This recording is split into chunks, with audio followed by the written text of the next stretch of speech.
What if Drew Bledsoe never got injured in 2001? September 23rd, 2001, Week 2. The Patriots are trailing the Jets, and Drew Bledsoe, fresh off a 10-year, $103 million extension, is still the guy in New England. But then, Mo Lewis delivers a hit that's more than just a sack. It ruptures a blood vessel in Bledsoe's chest. He's hospitalized. And from the sidelines, a lanky 6th rounder named Tom Brady jogs onto the field. We know what happened next. Brady takes over. The Patriots win the Super Bowl, and a dynasty is born. 6 titles, 20 years of dominance, and a legacy that shaped the modern NFL. But if Bledsoe never goes down, maybe Brady never gets that shot. Maybe he gets traded in 2002, ends up backing up somewhere else, or fades into obscurity like most late-round QBs. The Patriots? They probably stay competitive. Bledsoe was still a good quarterback with a cannon for an arm. But would they win? Would they dominate? Doubtful. That spark, that chip on the shoulder underdog mentality that Brady brought was lightning in a bottle. Without it, the Patriots might have been just another good team. Instead of the GOAT, we get a solid but unspectacular era with a few playoff runs, and that's it.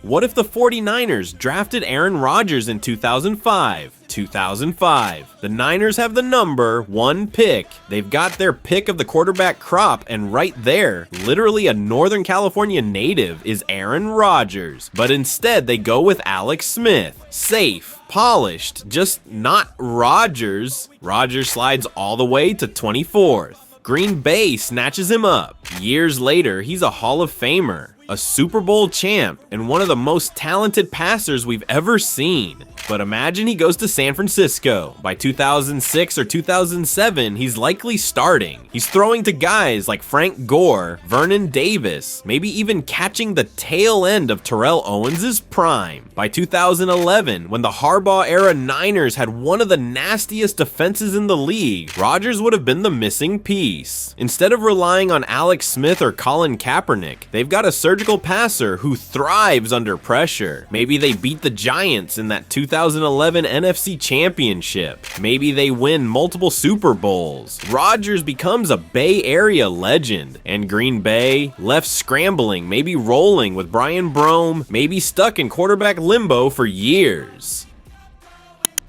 What if the Seahawks ran the ball in Super Bowl 49? You already know the play. Super Bowl 49, Seahawks at the 1-yard line, 26 seconds left. Marshawn Lynch, beast mode incarnate, just needs one more carry, 1 yard. Instead, they throw. Malcolm Butler jumps the route, interception. Patriots win. And just like that, a dynasty is denied. But what if they run it? 9 times out of 10, Lynch scores. That's not just fan talk. He was perfect on goal line carries that season. The Seahawks win 31-28, back-to-back champions. Russell Wilson becomes a 2-time champ at 26. Pete Carroll erases any doubt. That Legion of Boom defense? Immortalized. Seattle becomes the team of the decade. Instead, the loss unravels everything. The defense fractures. The offense stalls. The dynasty never materializes. All because of one play call, 1 yard away from NFL immortality. What if the Bears drafted Patrick Mahomes in 2017? The Bears were desperate in 2017. They had the number 1, 2nd pick, and they needed a quarterback. Sitting in plain sight, Patrick Mahomes. Raw, electric, different. Instead, they traded up and took Mitch Trubisky. Mahomes slid to Kansas City at 10, and all he's done since is redefine the quarterback position. But imagine him in Chicago. That 2018 Bears team had a championship caliber defense. Khalil Mack, Roquan Smith, Eddie Jackson, Akiem Hicks. They were loaded. All they needed was a quarterback. Instead of Trubisky checking it down, you've got Mahomes slinging it 60 yards on the run. That infamous double doink against the Eagles? Never happens. They're in the end zone, not settling for field goals. A Super Bowl appearance? Easily on the table. And beyond 2018, Mahomes becomes the face of the NFC North, going toe-to-toe with Rodgers twice a year. The Bears become perennial contenders. The Chiefs, stuck in neutral with Alex Smith, maybe missing out on their golden era entirely. What if Bo Jackson never got hurt? Bo Jackson wasn't just a football player, he was a myth, a highlight reel in cleats. He ran over linebackers like they were traffic cones and outran defensive backs like they were standing still. But in 1991, one hip injury ended it all. Now imagine Bo stays healthy. The Raiders, already solid with Marcus Allen in the backfield, suddenly have the most terrifying duo in football. Bo rushes for 1,500 yards a season, maybe more. The Raiders become a Super Bowl threat in the early 90s. The offense opens up, Tim Brown gets space, the defense rests while Bo chews up clock. Bo might have rewritten the running back record books. He was that rare. Think Barry Sanders' elusiveness with Eric Dickerson's speed in a linebacker's body. Instead of Bo knows, the slogan might have been Bo runs this league.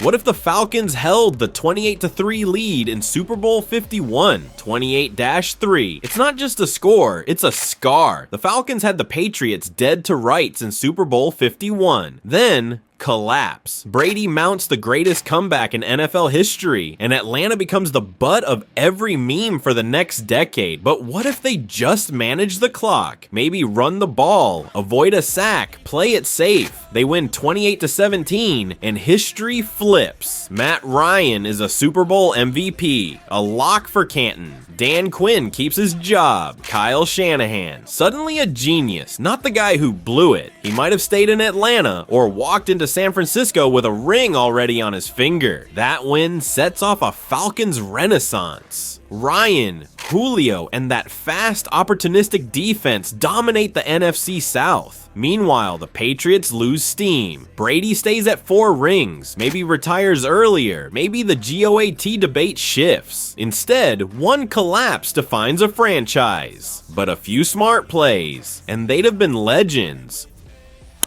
What if Eli Manning stayed with the Chargers in 2004? 2004, Eli Manning is drafted number 1 overall by the Chargers, and flat out refuses to play for them. He gets shipped to the Giants for Phillip Rivers, and the rest is history. Eli upsets the undefeated Patriots in Super Bowl 42, then beats them again in 46. 2 rings, New York legend. But what if he stayed in San Diego with weapons like LaDainian Tomlinson and Antonio Gates? Eli has everything a young QB needs. That mid-2000s Chargers team was loaded. They won 14 games in 2006 but couldn't get over the hump. Maybe Eli is the difference. Maybe he takes down the Patriots before the Giants ever get the chance. Meanwhile, Phillip Rivers goes to New York. Talented, tough, but never quite clutch. Maybe the Giants still contend. But no Tyree catch, no helmet miracle, no Eli legend. Just a couple of solid playoff runs and some what might have been talk. What if the Jets drafted Dan Marino in 1983? The 1983 NFL Draft was legendary. 6 first-round quarterbacks. The Jets had the 24th pick. Dan Marino was still on the board, and they passed. For Ken O'Brien, Marino goes to Miami, and all he does is become one of the most prolific passers ever. But what if he lands in New York? Imagine Marino slinging it in the Meadowlands, throwing to Wesley Walker with Freeman McNeil in the backfield.